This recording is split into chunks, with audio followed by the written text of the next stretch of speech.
While Oregon is generally considered to be a safe place to live, there's no denying that we've had more than our fair share of infamous moments. Today, we have videos of several unsettling Oregon-related events, ranging from terrifying accidents to bizarre individuals. No matter where you are in the world, insane things happen, but using a microscope to focus on a single area can occasionally reveal a lot more than you might expect. Make sure to watch the entire video to see what I mean. The Intruder. Some people really want to know what happens when they sleep and how the world carries on, but for this Portland woman, it's a deeply disturbing intrusion. This Portland woman is shaken up after discovering an intruder was walking around inside her home as she slept. In an apartment complex, a woman is sleeping when a man walks through the rooms, going through the family's belongings and picking up some of the things that appeal to him. It's scary. I'm a single mom, and to think that somebody just walked in my front door and could have just walked right into my bedroom, it's really scary. The thief is too calm. There's no panic and no hurry. He just waltzes in and waltzes out with minimal fuss. The woman wouldn't have known about the intruder except for the missing items from her son's room. He loaded up virtual reality headset, a game system, brand new shoes that my son had for his first day of school. Those items prompted them to check the surveillance camera, and that was when she found out she'd had an intruder this close to her bedroom while she slept peacefully. I checked the camera and I see this man waddle out of my room with a pillowcase full of my stuff. A neighbor captured a video on her security camera of the same intruder making his way casually towards her house. He probably didn't get in because nothing beyond that video from outside her porch was captured. But it's both creepy and scary, and neighbors are rallying to keep their eyes out since the suspect hasn't been captured yet by the police.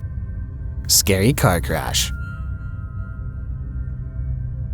Looking at the car hanging on its back, you wonder at the impact that could have upturned it in that very dangerous way. A scary crash was caught on camera in a part of Portland's become infamous for wrecks. Eyewitnesses say the cars collided at speed, with one of them flying right on top of the other in a scary accident that would cause chills for anybody. This is not the first time this particular spot has witnessed a car crash. It's seen so many crashes that the death toll on this particular spot from a car accident has climbed to 20 in the last 15 years alone. You don't have to go too far to find the last one. Only a week before this video, another crash had occurred here, one that involved a fatality. The authorities appear to be making some great efforts to ensure that the tragic events, as well as the avoidable deaths, are reduced. Pretty tragic that there's not more cops out right now taking care of the 82nd area. It's just the shortage of police. I know that's an issue. I'd like to see more things that happen around here. Maybe a light, maybe something else, but something has to happen. A haunted store. Do spirits smoke cannabis? Stories of haunted places exist, and we see them all the time, especially restless spirits hovering around the spot where they lost their lives. But what are spirits doing haunting cannabis stores? In downtown Oregon City, there are spirits afoot. At least that's the theory behind paranormal activity witnessed at 50 Trees, a cannabis dispensary. In this cannabis shop in downtown Oregon City, in a surveillance video captured in August, something eerie happened.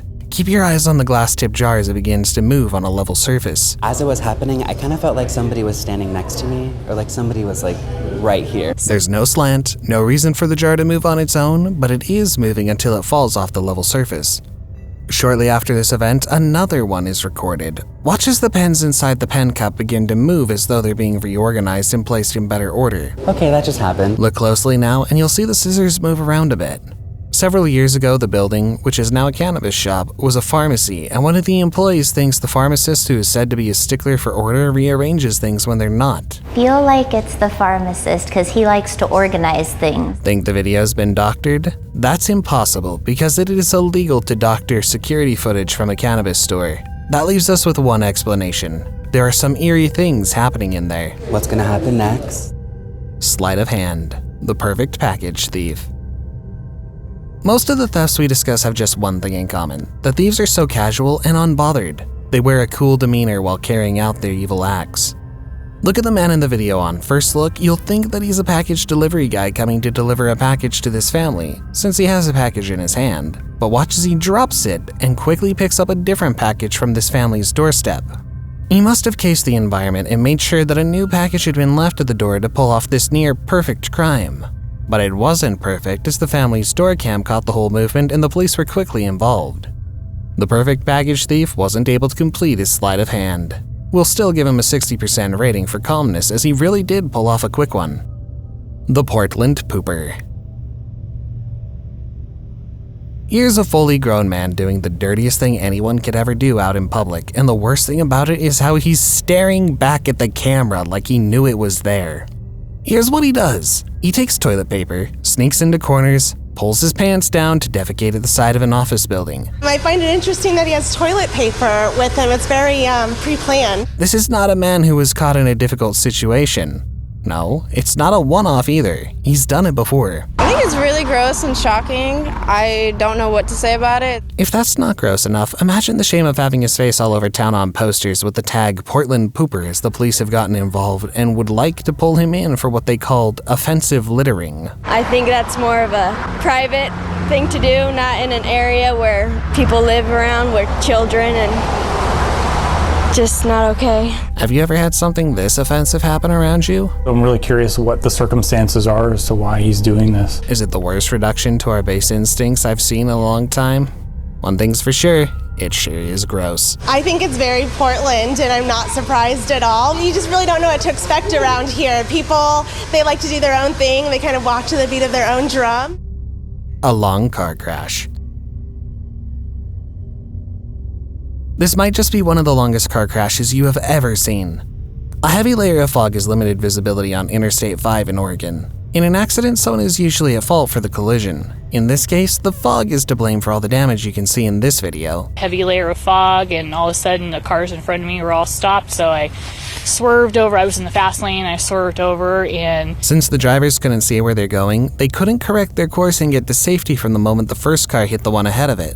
The others simply slammed into each other in a long line of crashes that caused so much damage to the vehicles involved. Got out of it, hit the brakes, and the gal behind me did the same thing too, so we didn't collide with anybody. But as we were sitting there, we heard crash after crash after crash. One of the drivers who managed to get out of it said she swerved quickly immediately after she saw the cars in front of her stopped. Her quick thinking was the difference between her and the other drivers who had failed to find their way out of one of the longest car crashes you'll ever see, with dozens of cars involved in this crazy road accident. There's a lot of damage. There's fuel, there's parts of cars all over the place, just scattered all about. And street education for downtown security.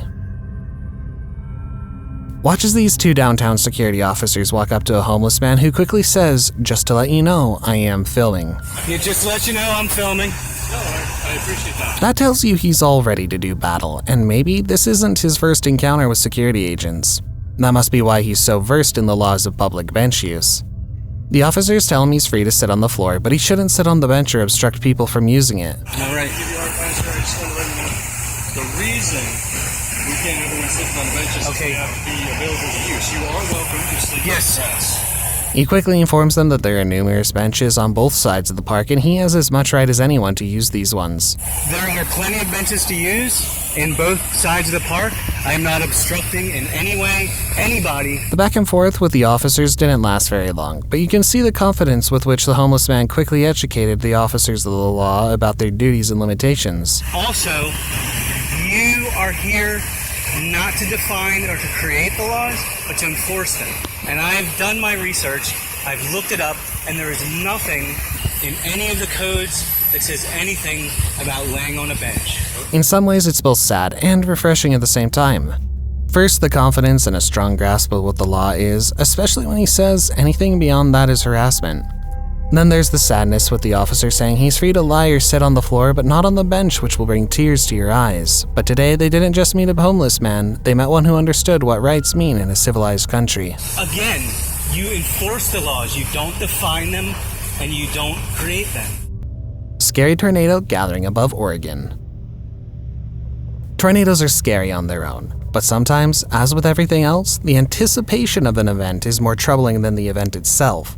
The people of Forest Grove, Oregon had to endure a 2-day tornado warning with uncertainty hanging over their shoulders for those full 2 days. 2 different tornadoes threatened to hit in the space of those 2 days.